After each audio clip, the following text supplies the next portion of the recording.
Selamat pagi, Bapak, Ibu, dan pemirsa sekalian. Assalamualaikum warahmatullahi wabarakatuh. Waalaikumsalam. Waalaikumsalam warahmatullahi wabarakatuh. Wabarakatuh. Selamat datang di bincang-bincang aktual kami. Saya Ayu Prahesti dari RSUD Telaga yang akan memandu diskusi hari ini tentang isu krusial di tengah upaya kita menuju smart governance di Kabupaten Majalengka. Diskusi kita kali ini sangat spesial karena menghadirkan perwakilan dari berbagai sektor pelayan publik di Kabupaten Majalengka. Narasumber pertama kita ada Bapak Muhammad Akil Siroj, perwakilan dari OPD DKM Waringin. Narasumber kedua kita ada Bapak Sigit dari OPD Satpol PP dan Damkar Kabupaten Majalengka. Dan yang terakhir narasumber kita ada Ibu Ellen dari OPD Rumah Sakit Umum Daerah Talaga. Tak lupa juga nanti ada Ibu Nuni dari Rumah Sakit Umum Daerah Cideres sebagai penutup atau rekomendasi kebijakan yang akan dipaparkan oleh beliau. Baik, fokus kita hari ini adalah tantangan etika digital dan peranan nilai berakhlak oleh ASN lintas sektor. Mengapa ini penting? Karena di era SPBE dan Smart City, perlu perilaku dan etika ASN, terutama di ranah digital, adalah cerminan dari smart governance kita. Sebagai pengantar, kami mencatat bahwa isu-isu terkait etika komunikasi digital, kerahasiaan data pasien, hingga profesionalisme di media sosial menjadi sorotan publik. Ini menguji seberapa smart dan berakhlaknya kita dalam mengelola pemerintahan dan memberikan pelayanan. Untuk membahas lebih dalam dari garis depan pelayanan, saya langsung saja ke narasumber pertama, Bapak Akil dari PKM Waringin sebagai praktisi di sektor kesehatan. Apa tantangan terbesar ketika etika digital yang Anda hadapi sehari-hari, terutama terkait kerahasiaan data pasien? Silakan Bapak Akil. Ya, terima kasih Ibu Ayu sebagai host di podcast kali ini. Yaitu suatu kehormatan ya bagi saya untuk berbagi pandangan dari sudut pandang garda terdepan pelayanan kesehatan di Majalengka. Ya mungkin saya akan membuka diskusi ini dengan presentasi ya Bapak Ibu. Saya izin share terlebih dahulu.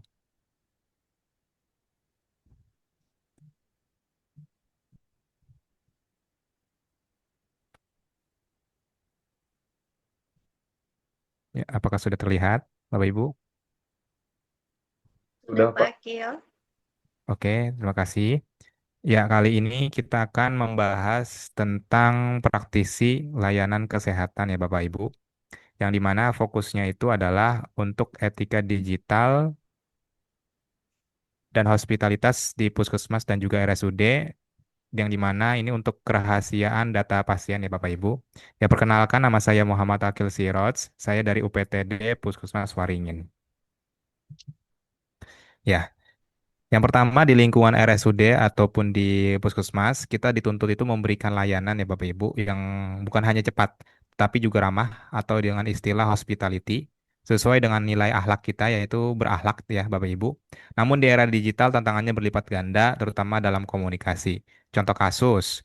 Nah, perawat atau petugas administrasi itu berkomunikasi dengan pasien atau keluarga melalui saluran pribadi seperti grup WhatsApp ataupun chat personal ya Bapak Ibu, terutama untuk jadwal kontrol atau informasi sederhana.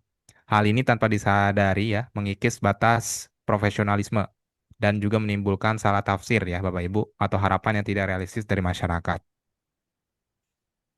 Nah, isu yang jauh lebih serius terkait smart ASN ini adalah digital safety. Adalah tentang kerahasiaan data pasien atau istilahnya itu adalah rekam medis ya Bapak Ibu. Tantangan integrasinya itu data dari rujukan dari puskesmas menuju ke RSUD atau antar unit di RSUD masih belum sepenuhnya ya terintegrasi dalam satu platform digital yang aman. Akibatnya ada potensi kebocoran atau penyebaran jika data ASN ini tidak memiliki literasi dan etika digital yang kuat. Nah, ini ada contoh kasus yang di lapangan ya Bapak Ibu. ASN yang sembarangan mengambil foto rekam medis pasien untuk tujuan yang tidak resmi atau membahas kondisi pasien di grup chat yang tidak terjamin keamanannya. Perilaku ini itu secara langsung melanggar digital ethics dan juga merusak integritas kita sebagai ASN. Nah, untuk mewujudkan smart governance ini, terutama di Majalengka ya Bapak Ibu, melalui sektor kesehatan, kami berharap ada dua penguatan hal ini. Yang pertama, itu adalah penguatan aplikasi resmi, yang di mana adanya aplikasi komunikasi dan pelayanan pasien yang terpadu dan amat di tingkat kabupaten, sehingga meminimalisasi penggunaan saluran pribadi dan juga memastikan keamanan data. Dan yang kedua adalah pelatihan etika digital berkelanjutan ya Bapak Ibu. Staf medis dan administrasi harus mendapatkan pelatihan khusus yang tentang digital ethics dan digital safety untuk memastikan itu mereka memahami ya tentang risiko hukum dan etika dalam mengolah informasi kesehatan di era digital sekarang. Nah, dengan begitu dengan begitu ASN di bidang kesehatan ya di Majalengka tidak hanya cekatan dalam pelayanan fisik tapi juga smart dan juga berakhlak dalam mengolah informasi dan juga digital pasiennya sendiri, ya Bapak Ibu. Ya mungkin hanya itu yang bisa saya sampaikan. Kurang lebihnya mohon maaf. Wabillahi taufiq walhidayah. Wassalamualaikum warahmatullahi wabarakatuh. Saya kembalikan kepada host kembali. Terima kasih. Ya, terima kasih Bapak Akil atas paparannya tentang tantangan yang ada di kurang lebih tantangan yang ada di OPD-nya ya. Baik, kita lanjutkan untuk narasumber kedua ada Bapak Sigit dari Satpol PP. Mangga saya persilakan Bapak. Terima kasih Ibu atas waktunya. Saya di sini akan memberikan pandangan mengenai integritas dan profesionalisme ASN lapangan di era digital. Sebelumnya, perkenalkan saya Sigit Kadoon Budi dari Satuan Polisi Pamong Praja dan Pemadam Kebakaran Kabupaten Majalengka. Perlu diketahui bersama bahwa tugas utama dari Satpol PP itu ada tiga, yaitu menjaga ketertiban umum dan ketentraman masyarakat, menegakkan perda, perkada, peraturan kepala daerah, dan juga peraturan daerah, dan juga perlindungan perlindungan masyarakat. Di era digital, setiap tindakan penertiban kami dapat direkam dan langsung diunggah oleh masyarakat. Hal ini menuntut integritas dan profesionalisme yang jauh lebih tinggi. Untuk tantangannya sendiri, seringkali rekaman-rekaman tersebut hanya menampilkan sebagian kecil dari kejadian yang bisa memicu framing negatif. Jika ASN Satpol PP tidak memiliki etika digital dan keterbukaan yang baik, maka isu kecil tersebut bisa merubah menjadi krisis kepercayaan publik. Untuk keterkaitan Smart ASN, kami harus mampu menunjukkan loyal kepada negara dan akuntabel dalam bertindak saat bertugas di lapangan. Kami dituntut menjadi Smart ASN yang mahir menggunakan teknologi untuk dokumentasi resmi dan transparansi, bukan untuk kepentingan pribadi dan juga melanggar etika dan norma. Untuk poin selanjutnya yaitu tantangan profesionalisme dan pengelolaan pengaduan digital.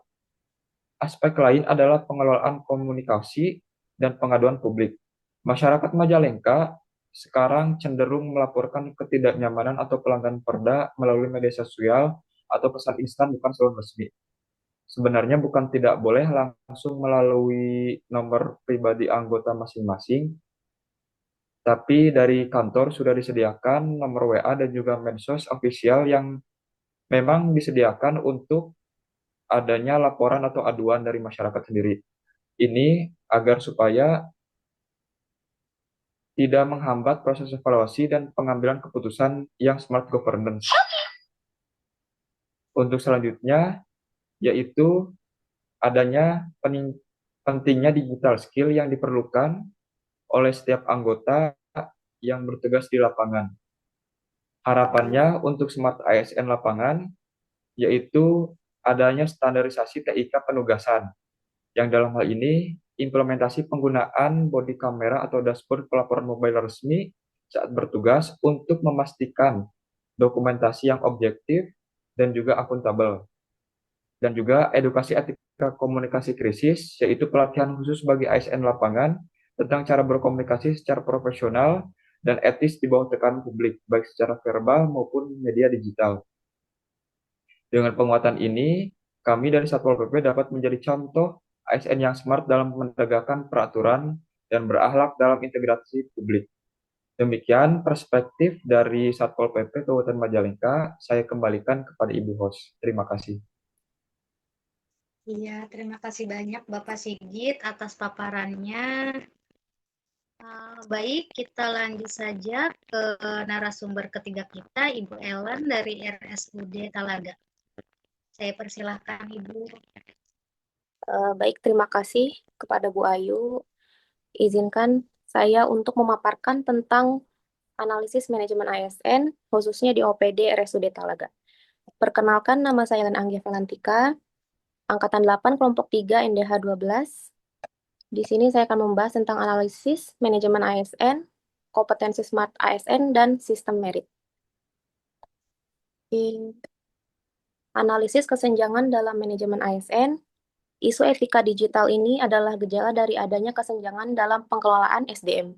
Dari perspektif manajemen ASN, ada dua yang harus dievaluasi, yaitu satu, pengembangan kompetensi yang belum tepat sasaran. Program pengembangan kompetensi ini, khususnya di RSUD Talaga, itu belum sepenuhnya mendalam kepada pilar literasi perihal yang krusial. Lalu yang kedua, ketiadaan regulasi internal yang spesifik, yaitu banyak OPD di Majalengka, termasuk di RSUD Talaga ini, belum memiliki standar operasional prosedur SOP yang tegas dan jelas mengenai penggunaan media sosial, chat grup non-resmi, dan penanganan data publik atau pasien secara digital. Selanjutnya, mengintegrasikan etika ke dalam sistem merit. Mengapa etika harus diintegrasikan dalam sistem merit di RSUD Talaga? Yang pertama, karena RSUD adalah institusi pelayanan publik. Yang kedua, karena kompetensi saja kami tidak cukup. ASN harus cakap teknis tetapi tidak jujur atau disiplin justru bisa merusak citra RSUD dan menurunkan kualitas layanan. Lalu yang ketiga, karena budaya kerja positif dibentuk oleh etika. Selanjutnya, strategi manajemen ASN adaptif dalam sistem merit, yaitu yang pertama ada pelatihan etika digital sebagai wajib diklat, yaitu menjadikan pelatihan etika digital ASN sebagai program terutama di instansi publik seperti RSUD. Yang kedua, penilaian kinerja berbasis perilaku digital, yaitu menambahkan indikator perilaku digital ASN dalam penilaian SKP dan evaluasi kinerja seperti kepatuhan terhadap kebijakan sosial media dan keamanan data. Lalu selanjutnya, ada contoh pelanggaran yang sering terjadi, yaitu yang pertama, menyebarkan hoaks atau ujaran kebencian di media sosial. Yang kedua, ASN tidak menjaga netralitas politik dalam unggahan digital. Yang ketiga, membocorkan data internal atau data pasien, hasil lab, dan lain-lain melalui media sosial. Yang keempat, menggunakan perangkat digital instansi untuk kepentingan pribadi. Lalu yang kedua, keterkaitan isu ini dengan pembinaan dan regulasi, yaitu tentang disiplin PNS mencakup larangan menyalahgunakan wewenang dan media sosial, lalu ada regulasi etika digital, tentang etika ASN di media sosial, dan pedoman etika digital oleh KASN. Lalu yang ketiga, fungsi pembinaan ASN. Pembinaan dilakukan untuk membentuk perilaku ASN berintegritas termasuk dalam ruang digital, lalu menindak dan mengarahkan ASN yang menyimpang. Selanjutnya, respon yang harus dilakukan oleh manajemen ASN, yaitu pemutakhiran regulasi internal RSUD, menyusun pedoman terkait etika digital ASN RSUD Talaga berdasarkan aturan nasional. Yang kedua, pemetaan dan monitoring aktivitas digital ASN. Yang ketiga, integritas etika digital dalam SKP dan evaluasi. 4, pelatihan etika digital ASN. Dan yang kelima, sanksi tegas namun edukatif. Terima kasih kepada Ibu Bapak. Mungkin dikembalikan lagi kepada Ibu Ayu. Baik, terima kasih Ibu Ellen ya atas waktunya.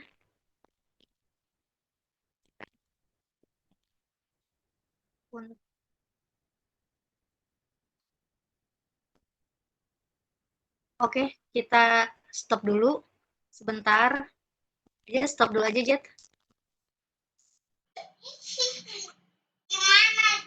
Nah, udah bisa kalau mau mulai weh.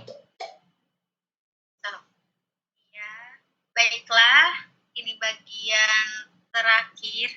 Aduh, ulang. Bentar. Salah. Oke, bentar. Baik, Ibu Bapak. Sekarang bagian penutup atau pemberi rekomendasi kebijakan yang akan disampaikan oleh Ibu Nuni dari RSUD Cederas. Saya persilahkan Ibu. Baik, Ibu Ayu, terima kasih atas waktu yang telah diberikan. Setelah mendengarkan secara mendalam dari praktisi kesehatan, penegak perda, analisis sistem manajemen ASN, tibalah kita pada tahap perumusan solusi. Saya Nuni Sulistiawati dari Angkatan 8, Kelompok 3, NDH nomor 30, akan memaparkan rangkuman dan solusi serta rekomendasi kebijakan strategis. Ya, lanjut. Slide selanjutnya. Untuk rangkuman dan solusi di sini itu terkait isu etika digital dan penerapan nilai berakhlak di Kabupaten Majalengka adalah tantangan sistemik ya teman-teman, bukan hanya individu. Ini merupakan korelasi langsung antara smart ASN, smart governance, dan manajemen ASN. Untuk smart ASN sendiri, ini harus memiliki integritas dan etika digital yang tinggi. Lalu untuk smart governance, yaitu menuntut pelayanan yang transparan dan akuntabel. Lalu terakhir, manajemen ASN itu tentunya harus adaptif dalam pembinaan. Kita menyimpulkan, ya, next slide. Kita menyimpulkan bahwa etika digital adalah fondasi integritas ASN di era smart governance. Tanpa ASN yang berakhlak dan beretika di ruang digital, transformasi kita akan terhambat. Oleh karena itu, kami mengajukan 3 rekomendasi strategis kepada pimpinan di Kabupaten Majalengka untuk menanggulangi isu ini dan mempercepat terciptanya smart governance yang berakhlak. Ya, next. Rekomendasi kebijakan strategis ada 3 fokus materi. Yang pertama, smart ASN. Kedua, smart governance. Lalu manajemen ASN. Untuk Smart ASN sendiri, rekomendasi kebijakannya yaitu tentang pelatihan etika digital dan hospitality lintas sektor itu wajib dilakukan. Penjelasan singkatnya yaitu terkait mewajibkan semua ASN terutama di RSUD, Puskesmas, dan Satpol PP yang tadi telah dijabarkan oleh teman-teman yang berinteraksi langsung dengan publik harus mengikuti pelatihan mengenai etika komunikasi, kerahasiaan data pasien, dan keamanan digital sebagai prasyarat pemenuhan 20 jam pembelajaran kompetensi di setiap masing-masing ASN. Lalu untuk fokus materi yang kedua yaitu smart governance, ini rekomendasi kebijakannya terkait pengembangan aplikasi aduan atau pelaporan secara terpadu. Untuk penjelasan singkatnya yaitu pemerintah daerah harus memfasilitasi satu platform komunikasi resmi atau e-layanan yang terintegrasi dan digunakan oleh bersama-sama OPD pelayanan baik di kesehatan dan ketertiban seperti Satpol PP. Sehingga nantinya ASN tidak perlu menggunakan saluran pribadi dan data publik terkelola sesuai prinsip SPBE. Ini menjamin keamanan data dan menciptakan layanan yang seamless atau mulus dan tentunya akuntabel. Lalu untuk fokus materi yang ketiga yaitu manajemen ASN. Ini kebijakannya integrasi etika digital dalam indikator sistem merit melalui pemberian reward atau sanksi. Untuk penjelasannya, manajemen ASN harus memasukkan kepatuhan etika digital sebagai indikator penilaian perilaku dan disiplin yang berpengaruh pada sistem merit. Masukkan kepatuhan terhadap SPO etika digital sebagai indikator perilaku yang memiliki bobot signifikan dalam penilaian kinerja atau SKP dan dapat mempengaruhi tunjangan kinerja atau TUKIN serta promosi dari masing-masing ASN. Ya, next slide.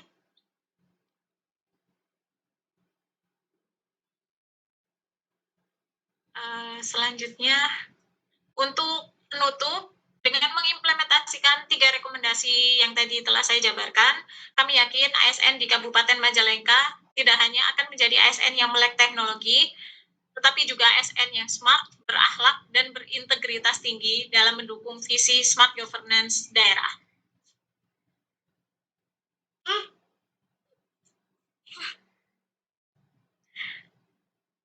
Ambil itu. Ambil ini. Terima kasih ya. Bosan.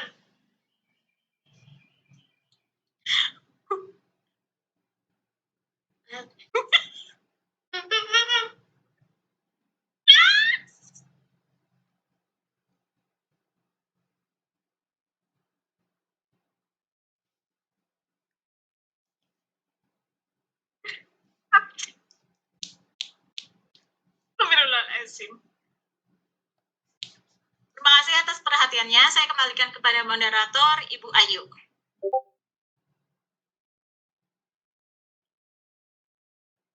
Baik, terima kasih Ibu Nuni. Terima kasih atas rekomendasi kebijakannya untuk di Kabupaten Majalengka. Terima kasih kepada para narasumber juga atas pandangan yang sangat komprehensif, sehingga semoga rekomendasi ini dapat menjadi masukan berharga bagi upaya kita bersama mewujudkan smart governance dan smart ASN di Kabupaten Majalengka. Sampai jumpa di lain kesempatan. Terima kasih banyak untuk semuanya. Assalamualaikum warahmatullahi wabarakatuh. Sama-sama Ibu Ayu. Waalaikumsalam warahmatullahi wabarakatuh. Aduh,